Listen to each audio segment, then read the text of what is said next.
চৰকাৰী কৰ্মচাৰীসকলৰ বাবে জনাব বিচাৰিছোঁ এটা ডাঙৰ খবৰ। এইবাৰ অসমৰ কৰ্মচাৰীসকলৰ পে কমিশ্যন গঠন সন্দৰ্ভত পুনৰ গুৰুত্বপূৰ্ণ খবৰ আহিছে। এখন গুৰুত্বপূৰ্ণ পত্ৰ প্ৰেৰণ কৰা হৈছে, য'ত অষ্টম দৰমহা আয়োগৰ গঠন সন্দৰ্ভত কোৱা হৈছে। কি আছে সবিশেষ আপোনালোকক জনাব বিচাৰিছোঁ।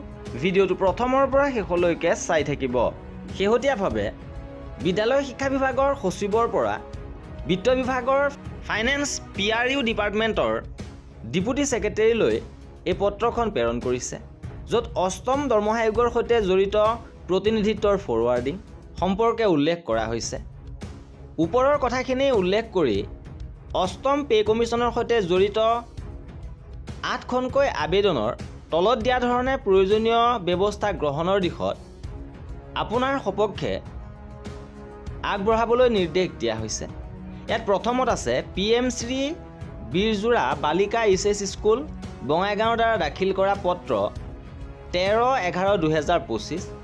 দ্বিতীয়তে দক্ষতা বিকাশ বৃত্তিমূলক শিক্ষা সন্থা অসমৰ দ্বাৰা দাখিল কৰা আবেদন পত্ৰ 12/11/2025।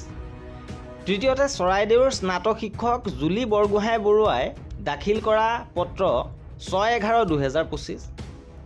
চতুৰ্থতে দক্ষতা বিকাশ বৃত্তিমূলক শিক্ষক সন্থা অসমৰ দ্বাৰা দাখিল কৰা 8/11/2025 তাৰিখৰ পত্ৰখন।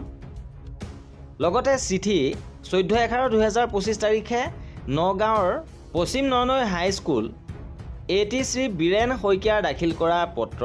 সদৌ অসম সংযুক্ত মাধ্যমিক বিদ্যালয় অৰ্হতা সম্পন্ন শিক্ষকৰ সমস্যা সমাধানৰ দাবী সমিতিৰ দ্বাৰা দাখিল কৰা পত্ৰ। সদৌ অসম সংমিশ্ৰিত মাধ্যমিক BEDৰ দ্বাৰা দাখিল কৰা পত্ৰ।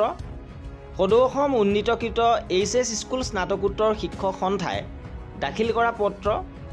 এই সকলো পত্ৰ ফৰৱাৰ্ডিং প্ৰেৰণ কৰা হৈছে বিত্ত বিভাগলৈ। আৰু এয়া আছিলে অষ্টম দৰমহা আয়োগৰ শেহতীয়া গুৰুত্বপূৰ্ণ খবৰ। এনেধৰণৰ খা খবৰৰ বাবে আমাৰ চেনেলটো ছাবস্ক্ৰাইব কৰি ৰাখিব। ভিডিঅ'টো শেষৰলৈকে চোৱাৰ বাবে বহুত ধন্যবাদ।